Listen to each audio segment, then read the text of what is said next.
जिन शक्तियों के खिलाफ इस वीडियो में बोलने वाला हूं, मुझे उनके कद का मालूम है, क्या कर सकते हैं बहुत अच्छे से पता है। शायद ये वीडियो डिलीट हो जाए, हो सकता है, लेकिन अगर वीडियो के अंत में रोंगटे खड़े नहीं हो गए तो धिक्कार है ऐसी वीडियो बनाने पर। आज करोड़ों में ईशा फाउंडेशन 15 किलोमीटर बताता है सरेंडर कर रहे हैं।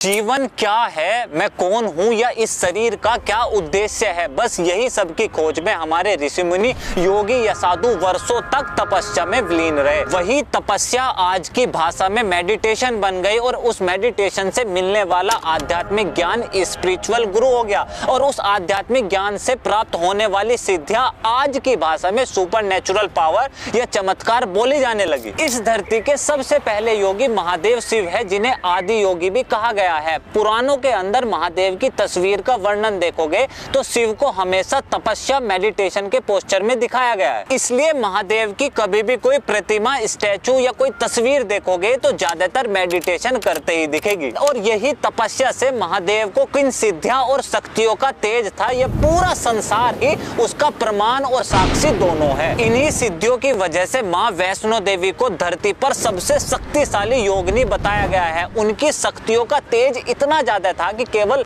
दर्शन मात्र से किसी की भी दुख, पीड़ा या मनोकामना पूरी हो जाए। और सदियों बाद आज भी हम सनातनी उस प्रभाव को महसूस करते हैं। आदि शंकराचार्य अपनी योगिक शक्तियों की वजह से महज 32 साल की आयु में पैदल पूरे भारत में भ्रमण कर ज्योतिर्लिंगों का निर्माण कर गए। महाअवतार बाबा जी, जिन्हें डेथलेस बाबा भी कहते हैं, सदियों बाद आज भी अपने सिद्धियों के प्रभाव से समय समय पर प्रकट हो जाते हैं। वाराणसी के त्रिलिंगा बाबा, जो करीब 300 साल तक जीवित रहे, जिन्हें लोग वॉकिंग शिवा ऑफ वाराणसी भी कहते थे, अपनी आध्यात्मिक शक्तियों से केवल छूने मात्र से किसी की कष्ट पीड़ा को दूर कर देते थे। इसलिए यह भारत सदियों से संत महात्मा ऋषि मुनियों की धरती, उनकी दिव्यता और उनके चमत्कार का साक्षी रहा था। लेकिन आज अब ऐसा नहीं है। और अगर ऐसा है तो किसी सनातनी हिंदू को केवल 5 ऐसे ऋषि मुनियों के नाम क्यों नहीं पता जो सनातन धर्म या अध्यात्म को एक अलग ही अनुभव पर ले गया हो। और यहाँ पर मैं लहरी महाशया, श्री रामकृष्ण, स्वामी युक्तेश्वर, श्री औरबिंदो, स्वामी विवेकानंद, श्री कुलंदाई आनंदा आदि इनकी बात नहीं कर रहा। इन सब की पैदाइश तो मुश्किल से 200 साल पहले की है। अगर हमें आज एंशिएंट इंडिया, प्राचीन भारत के राजाओं के नाम पता है तो हमें ऋषि मुनियों आदियों के नाम क्यों नहीं पता। अगर हमें आज 700 साल का इस्लामिक इन्वेजन, मुगलों की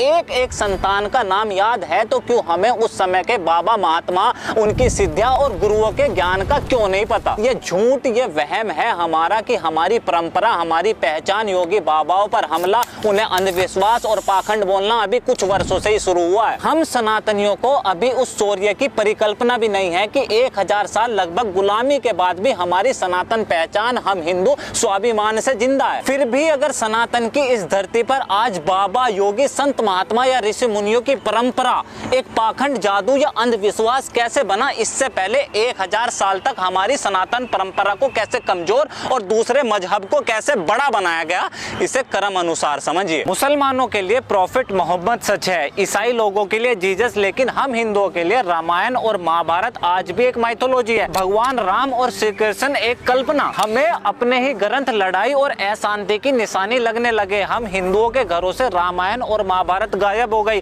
हमने जिस भी उपाधि को सबसे ऊंचा दर्जा या प्राथमिकता दी है, हर एक चीज को बुराई की निशानी बना दी। माता सीता और द्रौपदी को एक आदर्श उदाहरण की बजाय पत्नी को क्लेश और युद्ध की वजह बताया गया। सदाचार और नैतिकता की मूर्ति माँ केकई को एक खुदगर्ज और स्वार्थी माँ का उदाहरण बनाया गया। वैदिक काल में जात प्रथा और छुआछूत न होने के बावजूद द्रोणाचार्य और एकलव्य की कहानी से गुरु को एक पक्षपात, मतलबी और बुराई का रूप बनाया गया। बलि के नाम पर बकरी की बजाय सरेआम गौ माता काटी जाने लगी। हमारी अनंत शक्ति का प्रतीक शिवलिंग को गुप्तांग और प्राइवेट पार्ट बोलकर अपमानित और मजाक बना दिया। हमारी अपनी ही भाषा को अनपढ़, गवार, पिछड़ी और बेइज्जती की निशानी बना दिया। गुरुकुल जैसी शानदार आत्मज्ञान, आत्मबोध शिक्षा प्रणाली को खत्म कर अंग्रेजी सोच का गुलाम बना दिया। हम सनातनियों के संपूर्ण जीवन की प्रेरणा, आस्था और शक्ति हमारे मंदिरों को, भगवान की मूर्तियों को चुन चुन कर केवल तोड़ा नहीं है, बल्कि उनके ऊपर अपनी इमारतें खड़ी करी है। यह सारा नस्ल और सांस्कृतिक नरसंहार केवल 5-10 साल नहीं चला, लगभग 1000 साल, 3,65,000 दिन। अगर आपका जीवन लगभग 100 साल का हो तो 3,650 आपके जीवन। यदि इतना सब बर्बाद हुआ तो आपको क्या लगता है हमारे ऋषि महात्मा योगी मुनि या बाबाओं के साथ उस समय क्या हुआ होगा? अगर मैं अपने शब्दों में बोलूंगा तो मैनिपुलेटेड, मनगढ़ंत कहानी बता देंगे। तो उस समय की किताब तारीखे यामिनी के शब्दों में कि नदियां काफिरों के खून से लाल हो चुकी थी, लोग प्यासे मर गए, गांव के गांव जला दिए, एक पूरी की पूरी आबादी को जिंदा काट दिया, हिंदू औरतों बच्चों को गुलाम बनाकर बाजारू बना दिया। ये सब आम साधारण जनमानस के साथ हुआ। लेकिन वो गुरु का क्या जो लड़ सकते थे? गुरु तेग बहादुर जी का सरेआम सर कलम किया। गुरु अर्जन सिंह को झुलसते हुए तले पर सुलगते हुए रेत से झंझोड़ दिया। बंदा सिंह बहादुर की आंखों को निकाल दिया, उनके बच्चे को दिल को जबरन उनके मुंह में दिया गया। ये बात आज आपको सुनने में साधारण लगती होगी, लेकिन सोचो कि क्रूरता और नफरत का क्या मंजर रहा होगा कि नालंदा यूनिवर्सिटी के 2000 से ज्यादा गुरुओं में से एक को भी ऐसा जिंदा नहीं छोड़ा कि वो बता सके। इस धरती भारत में ऐसे ऋषि मुनि संत महात्मा योगी बाबा थे जिनका वैदिक ज्ञान उस समय आज की मॉडर्न साइंस से कहीं आगे थे और जिनकी सिद्धि कोई मैजिक जादू नहीं बल्कि दिव्य शक्तियां थी। और बात केवल हिंदू धर्म पहचान को दूषित, कमजोर या खत्म करना नहीं था। अब हिंदुओं को दूसरे धर्मों में श्रेष्ठता और चमत्कार दिखाया जाने लगा। भर दो झोली मेरी या मोहम्मद, लौट कर जाऊंगा ना खाली। अगर फिर से मैं अपने शब्दों में बोलूंगा तो मनगढ़ंत कहानी, झूठ और सबूत मांगेंगे। एमएच खान की किताब इस्लामिक जिहाद। नाम बोलो आप, औलिया, आमिर खुसरो, नसरुद्दीन चिराग, चिश्ती या जलालुद्दीन। मेरे शब्द नहीं हैं, एक बार खुद पढ़ो, देखो और जानो कि हम हिंदुओं को किस हद तक भ्रमित और हमने कितने झूठ को जिया है। जहां सनातन धरती पर ही खुद हिंदुओं के लिए जय जय बजरंगबली क्रोध और गुस्से की निशानी और मौला मेरे मौला करुणा और प्रेम का प्रतीक बन गए, उसी सनातन धरती पर जयकारा शेरावाली का एक पाखंड और विदेश से आई मदर जगत माता हो गई। हम आजाद तो हुए, लेकिन जो धरती केवल सनातन की थी वो जिहाद ने बांट दी। जो हिंदू केवल राम नाम के थे वो ऊंच और नीच जात में बट गए। जिनके मुंह से केवल हर हर महादेव निकलता था वो हिंदी, मराठी, तमिल, कन्नड़ा बाकी सब में बट गए। जिनकी पहचान माथे का तिलक होया करती थी वो अब विदेशी जुबान से पहचाने जाने लगे। हम आजाद तो हुए, लेकिन हमारे यहाँ गुरुकुल खत्म हो गए, गुरु परंपरा गायब हो गई, मंदिर हिंदुओं के घरों तक सीमित रह गए, सनातन वैदिक व्यवस्था और संस्कृति विलुप्त हो गई, हिंदू धार्मिक ग्रंथ झूठ हो गए, हमारा इतिहास भी मुगलों का हो गया, यहाँ तक कि हमारी धरती भारत से अंग्रेजों की इंडिया हो गई। हम हिंदू नाम से आजाद और जिंदा जरूर थे, लेकिन सनातन जैसा कुछ बचा नहीं था।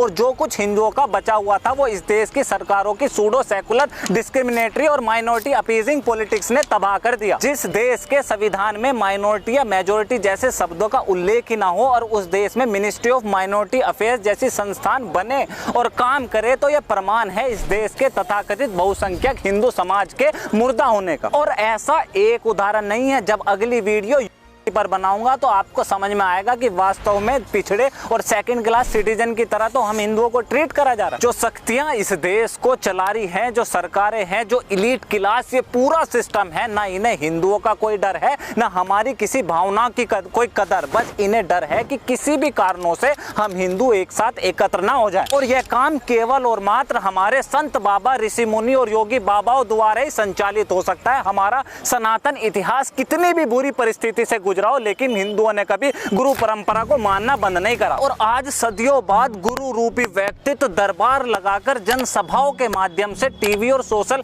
मीडिया के जरिए हम हिंदुओं को एक सनातन सूत्र में बांध रहे हैं, हमें सीधे तौर पर दिशा निर्देश दे रहे हैं। बस एक बार आप महसूस करके देखो, चारों तरफ सनातन जागृति की एक लहर दिखाई देगी। और बस यही डर है, ये पूरा सिस्टम, अपवाद हर जगह है, लेकिन हर बार सनातन पहचान को ही, हमारे संत बाबा को ही टारगेट करना कोई संयोग नहीं है।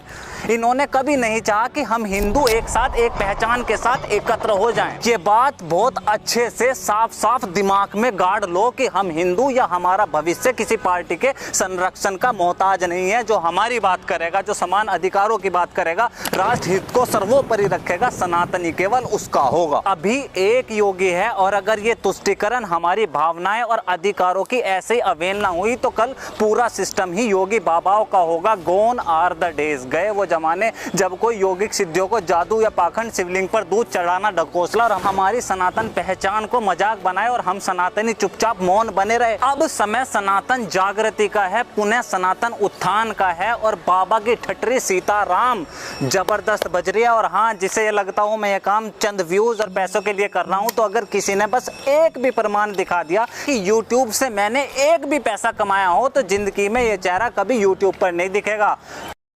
एक बार महसूस करके देखो, चारों तरफ सनातन जागृति की एक लहर दिखाई देगी। ज्यादा आना चाहता हूं आपके बीच में, अब ज्यादा वीडियोस बनाने का मन है। आपका सपोर्ट, आपका साथ, इससे ज्यादा कुछ नहीं चाहिए। फिर भी सनातन जागृति की यह शंखनाद, मेरा यह काम जरा भी पसंद आया हो तो प्लीज द टॉक शो को फाइनेंशियल सपोर्ट करें। और आर्थिक मदद नहीं कर सकते तो इस वीडियो को ज्यादा से ज्यादा सनातन हृदय तक पहुंचाने में सहयोग करें। और मेरा यह काम जरा भी पसंद आए तो प्लीज द टॉक शो को सब्सक्राइब करें। This is Alok Kumar from talk. See you next video. Jai Hind.